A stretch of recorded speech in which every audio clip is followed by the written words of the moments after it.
Give us your thoughts about being here in the city of Broad Shoulders. It's a beautiful city, man, and thanks for having me. And yeah, it's pretty cold and it's windy, and it reminds me of The Dark Knight and Batman Begins. And so my chaperone Ryan, he told me that the movie was filmed here. Yes, it was. So we have a couple movies that are being filmed here. Obviously, some great scenery, but some scenery that you love is when you were up in Canada and you defeated Joseph Benavidez to become the first ever UFC flyweight champion.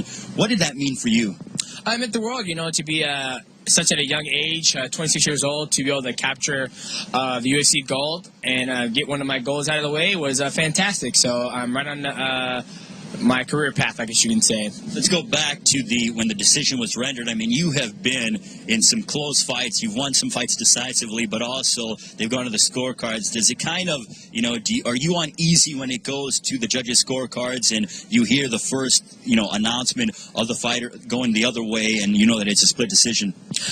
No, you know, my job is just to fight, you know, and you can never tell what the judges saw. I mean, if you go back and watch me and Joseph's fight, and you look at when the judges are running the decision, and you look at Dana White's face behind me, he's like, what the hell are these judges seeing? And that's one thing I like about Dana White and I respect about him. He keeps it real, and he goes, I had to fight 4-1, Demetrious Johnson, and I had it too. And it's just judges, you know. Everybody's been on both sides of the calls, of bad calls and good calls, and, you know, it's just the judges, you know, and you got to look at, have any of these judges ever fought before? My guess, I'll bet my life savings on it, they probably haven't fought, but that's not a quote. And Demetrious, give us a prediction for your fight, UFC on Fox, when you defend your title, your flyweight championship against John Dodson. And also, what do you want to tell John Dodson if you can have a message for him? No message. Be ready to fight. And I never give predictions. It's going to be a good night. Demetrious, thanks so much for your time. Happy holidays.